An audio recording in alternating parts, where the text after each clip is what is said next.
하나님의 말씀 사도행전 3장 11절과 12절 말씀을 제가 봉독합니다. 사도행전 3장 11절과 12절 말씀입니다. 나은 사람이 베드로와 요한을 붙잡으니 모든 백성이 크게 놀라며 달려나아가 솔로몬의 행각이라 칭하는 행각에 모이거늘 베드로가 이것을 보고 백성에게 말하되 이스라엘 사람들아 이 일을 왜 기이히 여기느냐. 우리 개인의 권능과 경건으로 이 사람을 걷게 한 것처럼 왜 우리를 주목하느냐. 아멘. 오늘 하나님의 말씀은 우리가 너무 익히 잘 알고 있는 한 사건을 중심으로 한 말씀입니다. 성전에서 나면서부터 안전병이 된 자가 구걸을 하다가 성전에 올라가는 베드로와 요한을 만나서 그가 치유함을 얻었다는 역사와 그 일로 인한 베드로의 설교를 통하여 하나님께 돌아오는 무리들이 아주 많았다는 우리가 너무나 잘 아는 그런 성경 본문 말씀입니다.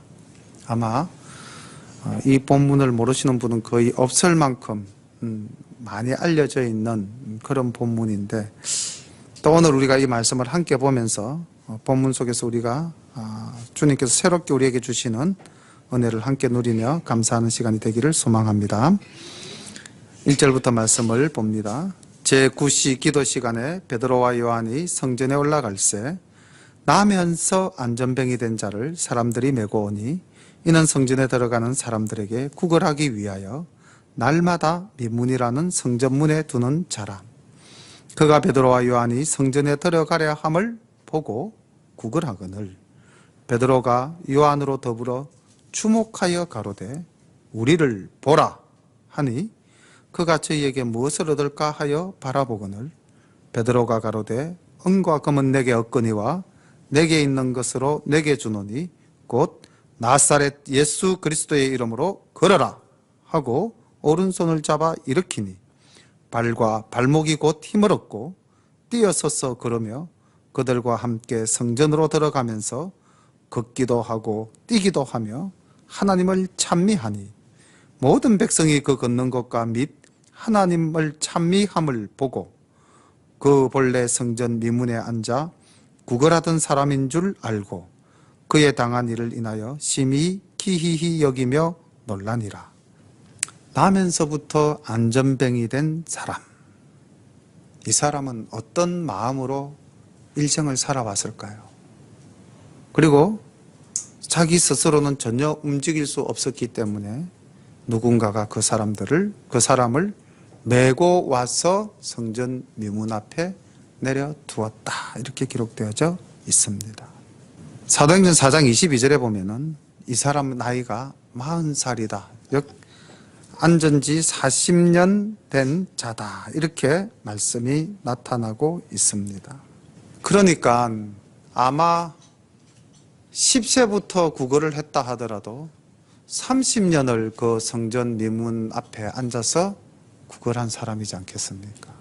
이 사람은 타고난 운명에 젖어서 아무 소망이 없는 사람, 그리고 그냥 구걸하여 겨우 생계를 이어가던 사람, 그런 사람이었던 것 같습니다. 3절에 보면은 요한과 베드로와 요한이 성전에 들어가는 것을 보았다. 오늘 이 3절에서부터 5절까지 보다라는 말이 참 많이 나옵니다. 보다. 이때 성전에 들어가려는 베드로와 요한을 바라보는 이 바라봄은 그냥 일상적인 바라봄이었습니다. 구걸하기 위하여 평소의 습관대로 바라보는 봄. 그런데 4절에 보니까 베드로가 요한으로 더불어 이 사람을 어떻게 하였다? 이것도 역시 보다죠. 주목하였다. 아주 관심을 가지고 바라보았다. 이 사람은 그냥 일상적인 바라봄을 이루었지만은 베드로와 요한은 특별한 마음으로, 특별한 시각으로 바라보았습니다. 그리고 다시 우리를 보라, 다시 또 보다라는 말이 나옵니다. 이때 보라의 의미는 어떤 의미가 될까요? 굉장히 힘있게 선포하는 보라였을 겁니다. 우리를 보라. 그 다음 바로 이 안전뱅이의 반응이 나타납니다. 무엇을 얻을까 하여 다시 바라보니. 보다라는 동사가 계속 반복되어지면서 뭔가가 점점 의미가 깊어져 감을 볼 수가 있습니다. 아마 무엇을 얻을까 바라본다 했을 때에 처음에 구걸할 때에 바라보는 그 시각에서 조금은 더 오늘은 뭔가가 있을 것 같다라는 희망을 가지는, 그러나 여전히 일상에 있는, 일상에서 바라보던 그 바라봄이었을 것입니다.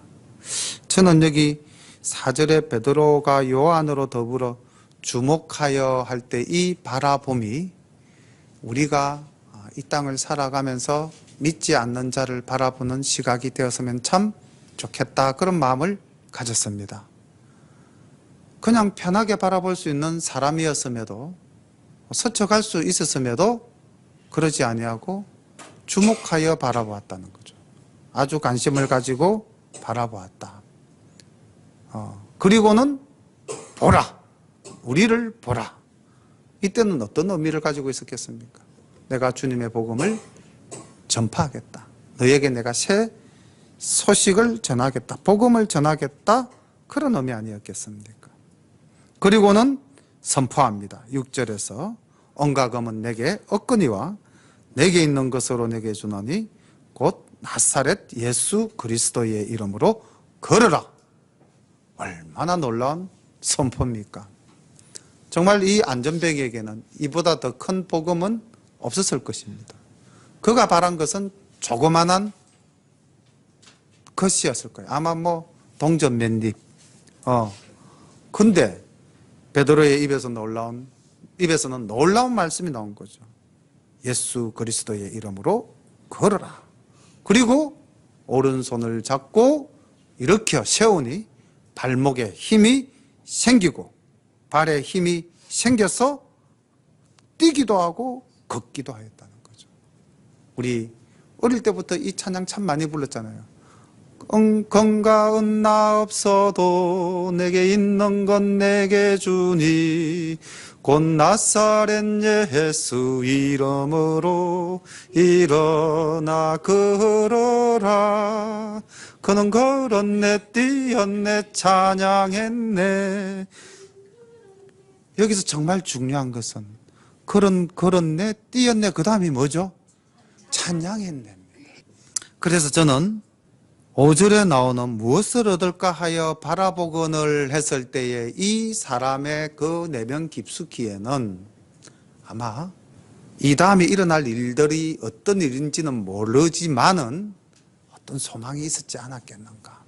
뭔가 비범한 두 사람이 지나가면서 나를 보라, 유심히 쳐다보고는 보라 하니까 뭔 일이 있을까. 그런데 이 안전뱅이 구걸하는 사람에게 믿음이 있었을까요? 없었을까요? 이 부분에서 저는 아까 그는 걸었네 뛰었네 그 다음이 뭐였죠? 찬양했네. 본문에서는 하나님을 찬미하니. 그가 일어나서 보인 최초의 반응은 육체의 동작상으로는 걷고 뛰었다는 거지만은 그가 의식을 가지고 행한 최초의 행위는 하나님 찬미였다는 것이죠. 놀랍지 않습니까? 우리가 그냥 단순하게 생각하면은 이 안전뱅이의 최초 반응은 무엇이 되어야 할까요? 베드로와 요한을 붙잡고 감사합니다. 이렇게 가든지, 자기 눈에 보이는 현상에 대한 반응이 나타나야 했을 건데 이 안전뱅이는 본질적인 것에 감사하는 믿음을 가졌던 소유자라는 겁니다. 그렇게 본다면은 어떻게 보면 예수를 믿고 하나님의 은혜를 받고 살아가는 우리보다도 어쩌면 더 하나님 가까이에 있었던 사람이 아닌가, 그런 생각도 들었습니다. 또 하나는 참 놀라운 일이기도 한데요. 그 모든 것을 바라본 그 장면의 사람들, 이제 이 이 안전뱅이가 일어나서 하나님을 찬미하고 걷고 뛰고 하는 그 장면을 보면서 기이히 여기며 놀라니라. 이기에 한번 밑줄을 꺼놓기를 바랍니다. 기이히 여기며 놀라니라. 그리고 사도행전 2장 12절로 돌아가서 사도행전 2장 12절에 우리가 잘 아는 오순절 성령님 역사하시는 그 놀라운 일이 일어났을 때에 11절에 보면은 이 모든 사람들이 뭐라고 그랬습니까? 우리가 다 우리의 각 방언으로 하나님의 큰 일을 말함을 듣는도다 하고 방언의 은사가 나타난 그 사실을 보고 그 다음 12절이 뭡니까? 다 놀라며 의욕하여 서로 가로되 이 어찐 일이냐 하며 어떤 반응이죠? 역시 놀람입니다. 굉장히 원초적 반응이죠. 놀람, 기이히 여긴다. 이런 이상한 일도 있다니. 예수님께서 사역을 하실 때 얼마나 많은 사람들을 치유했습니까? 그런데 사실 치유함을 받은 자 중에서 예수님을 믿고 따르는 사람이 많았습니까? 적었습니까? 적었습니다. 내 스스로가 예수님의 은혜를 입어서 내 병이 치유되었음에도 불구하고 예수님의 제자가 되는 길을 따르는 자가 그렇게 많지 않았다는 겁니다. 저는 여기서 굉장히 놀라운 진리를 하나 발견했습니다. 우리 여기 앉아 계신 모든 분들 이렇게 안전뱅이가 일어나는 그런 기적을 체험했습니까? 내 앞에서 어떤 사람이 제대로 말을 못했던 사람이 말문이 팍 터져가지고 막 외국어를 유창하게 하는 그런 장면들을 보았거나 또는 내 스스로가 그런 경험을 한 적이 있었습니까? 없었습니다. 그럼에도 불구하고 우리는 믿음을 가지고 있다는 거죠. 그럼 오늘 여기 이 상황 속에서 나타나는 사람들은 하나님이 역사하시는 표적을 보았지만은 그들은 회개하고 믿음을 갖는 과정으로 나아가지 못했다는 겁니다. 근데 이제 그 다음 장면에서 놀라운 일이 일어나게 됩니다. 우리가 사도행전 2장에서도 마찬가지입니다. 방언의 표적이 일어났을 때는 아무런 일이 없었지만 기이히 여긴다고 하였지만은 베드로가 설교했죠. 바로 다음 장면이 베드로의 설교입니다. 그리고 그 설교가 끝나자 37절에 이런 반응이 나타납니다. 하나님의 말씀을 증거한 이후에 저희가 이 말을 듣고 마음에 찔려 베드로와 다른 사도들에게 물어 가로되 형제들아 우리가 어찌할꼬 하거늘 베드로가 가로되 너희가 회개하여 각각 예수 그리스도 이름으로 세례를 받고 제사함을 얻으라 그리하면 성령을 받으리라 하니 41절에 제자의 수가 3,000이나 더하더라. 엄청난 역사가 일어났습니다. 표적이 믿음을 갖게 했습니까? 말씀이 믿음을 갖게 했습니까? 말씀이 믿음을 갖게 했습니다. 오늘 이 사건도 마찬가지입니다. 이제 전개되어지는 사건은 동일한 패러다임 구조를 가지고 있습니다. 안전뱅이가 일어났을 때는 모두가 놀라고 기이 여겼지만은 회개하고 믿음을 갖는 자는 없었다고 기록이 일단 되어져 있습니다. 그리고 바로 이 사건을 기회로 베드로가 다시 한 번 더 미문에서 설교를 합니다. 이제 그 장면으로 한번 들어가 보겠습니다. 두 번째 베드로의 설교가 됩니다. 나은 사람이 베드로와 요한을 붙잡으니 모든 백성이 크게 놀라며 달려나아가 솔로몬의 행각이라 칭하는 행각에 모이거늘 베드로가 이것을 보고 백성에게 말하되 이스라엘 사람들아 이 일을 왜 기이히 여기느냐 우리 개인의 권능과 경건으로 이 사람을 걷게 한 것처럼 왜 우리를 주목하느냐 아브라함과 이삭과 야곱의 하나님 곧 우리 조상의 하나님이 그 종 예수를 영화롭게 하셨느니라 너희가 저를 넘겨주고 빌라도가 놓아주기로 결단한 것을 너희가 그 앞에서 부인하였으니 너희가 거룩하고 의로운 자를 부인하고 도리어 살인한 사람을 놓아주기를 구하여 생명의 주를 죽였도다. 그러나 하나님이 죽은 자 가운데서 살리셨으니 우리가 이 일의 정인이로라. 그 이름을 믿음으로 그 이름이 너희 보고 아는 이 사람을 성하게 하였나니 예수로 말미암아 난 믿음이 너희 모든 사람 앞에서 이같이 완전히 낫게 하였느니라. 형제들아 너희가 알지 못하여서 그리하였으며 너희 관원들도 그리한 줄을 아노라. 그러나 하나님이 모든 선지자의 입을 어탁하사 자기의 그리스도의 해 받으실 일을 미리 알게 하신 것을 이와 같이 이루셨느니라. 그러므로 너희가 회개하고 돌이켜 너희 죄 없이 함을 받으라. 이같이 하면 유쾌하게 되는 날이 주 앞으로부터 이를 것이요. 아멘. 여기서 잠시 말씀을 끊겠습니다. 베드로의 설교는 계속 이어지지만은 여기서 몇 가지 우리가 먼저 짚고 넘어갈 일이 있어서 말씀을 끊었습니다. 베드로는 이 안전뱅이를 치유하고 난 이후에 자기를 절대 드러내지 않았습니다. 우리가 사실은 사람의 심리라는 것이 그렇잖아요. 뭔가 자꾸 자기를 드러내고 싶고 자기를 자랑하고 싶은데 겸손하게 하나님의 능력으로 이 모든 일이 이루어졌음을 고백하고 예수님을 증거하고 있는 것입니다. 우리가 신앙생활 하면서 우리가 간증을 하더라도 항상 그러한 마음으로 나의 의를 드러내기보다는 나를 통하여 역사하신 하나님을 찬양하는 우리의 그러한 신앙적 삶이 되어야 될 줄로 믿습니다. 그리고 이제 이 베드로는 자기의 사명을 잘 알고 있었어요. 내가 해야 될 사명 무엇인가? 오늘날 우리 성도님들이 해야 할 사명이 무엇인가? 바로 예수님의 이름을 전하는 것입니다. 모든 능력은 예수님의 이름으로 말미암아 나타난다고 우리는 증거해야 할 것입니다.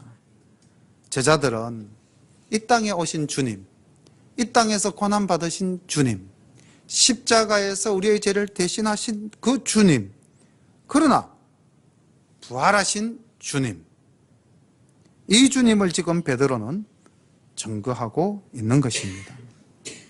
우리가 나가서 전도하는 방법도 그런 것 같습니다. 우리 교회 한번 오세요. 이렇게 우리가 흔히 전도할 수도 있죠. 그런데 전도할 때 가급적이면 어떻게 해야 되겠습니까? 예수 믿으세요. 우리는 예수님의 이름을 증거해야 될 줄로 믿습니다. 우리는 예수님의 증인이 되어야 하는 것입니다. 그리고 이 말씀 속에서 이제 우리가 알 수 있는 것은 이 안전뱅이 이 사람이 어디에서 기적을 체험할 수 있는 놀라운 능력을 받게 되었습니까? 16절에 보니까 그 이름을 믿음으로 그 이름이 너희 보고 아는 이 사람을 성하게 하였나니 예수로 말미암아 난 믿음이 너희 모든 사람 앞에서 이같이 완전히 낫게 하였느니라. 아멘. 예수님에 대한 온전한 믿음이었던 것입니다. 우리가 오늘날 이 땅을 살아가면서 제 자신도 참 부족하다고 느낄 때가 참 많습니다. 왜냐하면 예수님의 이름 아래에서 우리가 모든 것을 다 내려놓아야 되는데 아직도 그렇지 못한 제 모습이 있기 때문에 이 말씀이 더욱더 이 안전뱅이도 정말 그 나사렛 예수의 이름으로 일어나 걸으라는 그 선포의 믿음으로 일어났는데 우리가 이런 믿음이 있는가?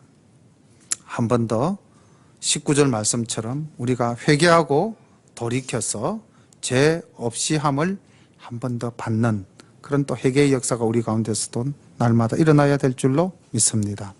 20절부터 말씀을 봅니다. 주께서 너희를 위하여 예정하신 그리스도 곧 예수를 보내시리니 하나님이 영원 전부터 거룩한 선지자의 입을 의탁하여 말씀하신 바 만유를 회복하실 때까지는 하늘이 마땅히 그를 받아들이라. 모세가 말하되 주 하나님이 너희를 위하여 너희 형제 가운데 나 같은 선지자 하나를 세울 것이니 너희가 무엇이든지 그 모든 말씀을 들을 것이라. 누구든지 그 선지자의 말을 듣지 아니하는 자는 백성 중에서 멸망을 받으리라 하였고 또한 사무엘 때부터 오므로 말한 모든 선지자도 이 때를 가리켜 말하였느니라. 너희는 선지자들의 자손이요 또 하나님이 너희 조상으로 더불어 세우신 언약의 자손이라. 아브라함에게 이르시기를 땅 위의 모든 족속이 너희의 씨를 인하여 복을 받으리라 하셨으니 하나님이 그 종을 세워 복 주시려고 너희에게 먼저 보내사 너희로 하여금 돌이켜 각각 그 악함을 버리게 하셨느니라. 아멘. 이게 이제 베드로의 설교가 이렇게 해서 맺습니다. 베드로의 설교 속에서도 베드로의 참 지혜가 돋보이는데, 그 갈릴리에서 곡이 낙던 무식한 어부가 아님이 우리는 베드로의 첫 번째 설교, 두 번째 설교에서 놀라운 베드로의 변화되어진 모습을 볼 수가 있습니다. 그는 이미 설교 속에서 해박한 성경 지식을 갖고 있음을 보게 되죠. 오늘도 여기 신명기 모세의 말씀을 그대로 인용하여서 이스라엘 사람들이 제일 존경해하는 율법을 기록해서 남겨준 그 모세가 한 선지자가 바로 누구다? 너희들이 십자가에 못 박은 바로 그 예수다라고 증거하고 있는 것입니다. 그러니 내가 증거하는 이 예수님은 우리 이스라엘 민족을 위하여 이미 하나님이 구약 율법 시대부터 말씀하셨고, 그 이후 선지자 시대에 있어서도 말씀하신 분이 이 땅에 오셨다. 그리고 26절에 보니까 복 주시기 위해서 너희에게 먼저 보냈다.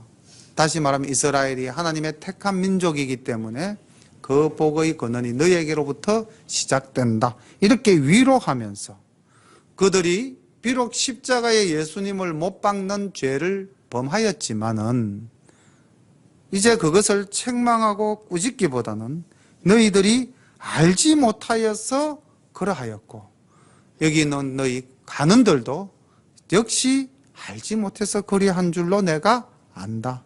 이제 너희들이 정말 회개하고 돌이켜서 예수를 구주로 영접을 한다면은 너희가 하나님께서 주시는 그 모든 은혜를 받아 누릴 수 있는 존재가 될 것이다. 이렇게 말씀하셨습니다. 결과가 어떻게 됐을까요? 우리가 4장 4절로 한번 넘어가서 말씀을 함께 봉독해 보겠습니다.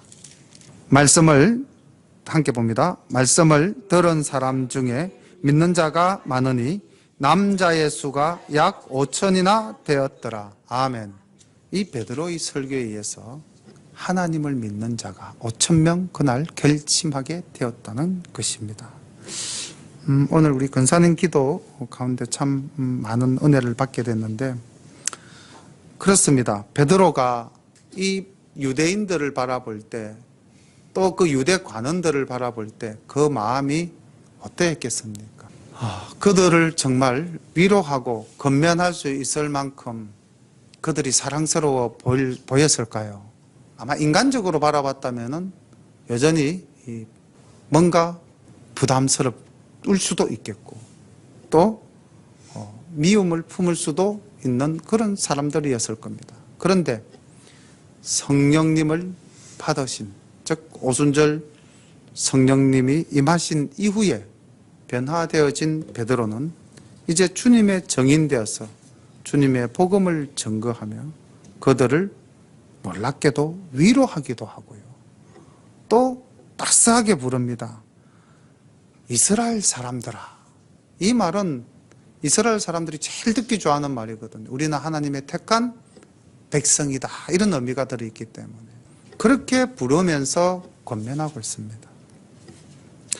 제 자신이 참 많이 부족하고 초라하다는 생각을 많이 느낍니다.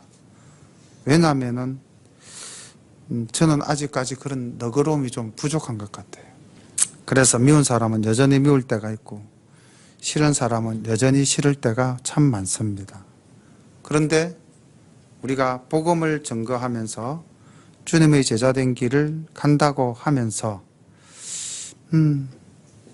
이 마음을 오늘 주님 앞에 겸손히 내려놓고 제 자신이 먼저 회개해야 되겠다라는 생각을 가졌습니다. 그렇게 할 때 베드로가 그렇게 주님을 증거하기 위해서 자기의 마음속에 있는 모든 감정적 찌꺼기를 다 내려놓았을 때에 베드로는 온전한 사도가 되었고 놀라운 역사를 일으키는 그러한 주님의 정인이 된 것으로 우리가 2장과 3장에서 계속해서 베드로를 만나게 됩니다. 4장에 가서도 여전히 베드로는 주님을 증거하고 어떠한 외부의 위협에도 굴하지 않으면서 말씀을 전가할 때에 이 예루살렘 교회가 든든히 서가는 그런 모습을 보게 됩니다. 교회는 든든히 서가야 되고 교회는 하나님의 사명을 온전히 감당해야 할 줄로 믿습니다. 우리가 지금 사도행전 2장과 3장, 4장 계속해서 만나는 것은 예루살렘 교회가 어떻게 서갔는가, 예루살렘 교회가 어떻게 부흥되어졌는가, 그 가운데 하나님께서 어떻게 역사하셨는가, 또 그 가운데 주의 종들은 어떻게 쓰임을 받았는가, 그러한 모습들이 굉장히 세밀하게 잘 나타나 있습니다. 우리가 이런 것들을 보면서 오늘 우리 열린교회를 세워가는 우리가 어떤 믿음으로 또 어떤 자세로 교회를 세워가야 될 것인가에 대해서도 더욱더 깊이 생각해 봐야 될 줄로 믿습니다. 교회는 오직 하나님의 말씀이 중심이 되어서 주님이 주인 되시고 그 주님의 뜻을 따르는 교회가 되어야 될 줄로 믿습니다. 우리의 생각과 우리의 방법으로 이루어져 가는 교회가 아니라 하나님의 그 온전하신 섭리 가운데 이루어져 가야 되는 교회가 되어야 하는데 그런 부분에 있어서도 제 자신이 또 더 많이 내려놓아야 할 부분들도 있다는 것을 오늘도 깨닫게 되었습니다. 사소한 생활 속에서 부딪힐 때마다 아직도 내 자아를 내려놓지 못하는 그런 부분들을 발견하게 되는데 어쨌든 우리가 세우고 우리가 키워가야 될 이 열린교회는 하나님이 가장 기뻐하시는 그런 교회의 모습이 되기를 간절히 소망하며 우리 모두가 이 베드로와 같은 자세로 오직 주님만을 증거하는 그러한 모습으로 함께하는 우리 모든 열린교회 가족들 다 되시기를 소망합니다. 기도드리겠습니다. 하나님 우리 아버지 은혜를 감사합니다. 사도행전에서 만나는 예루살렘 교회는 성령님의 역사하심과 더불어 주님의 이름을 증거하는 사도들의 놀라운 헌신과 또 겸손과 또 전파를 통하여 날마다 교회가 아름답게 세워져 가고 교회 안에 모인 사람들이 날마다 서로를 돌아보며 마음을 같이하여 든든히 서가는 모습을 보게 됩니다. 하나님 아버지 간절히 간구하옵나니 우리 열린교회도 이제 정말 주님 은혜 가운데서 예루살렘 교회처럼 든든히 서가는 교회가 되게 인도하옵소서. 아버지 하나님 우리가 오직 말씀 위에 굳게 서는 우리 모든 열린교회 사랑하는 가족들 될 수 있도록 인도하여 주옵소서. 하나님 아버지 나는 내려놓고 오직 주님만 나타나는 그런 영광스러운 모습들이 우리의 삶 속에서 늘 나타나게 인도해 주옵소서. 오늘도 귀한 말씀으로 우리에게 은혜 주심을 감사드리옵고 하나님께 영광과 찬양을 올려드리며 이 모든 말씀 예수님 이름 받들어 감사하며 기도드리옵나이다. 아멘.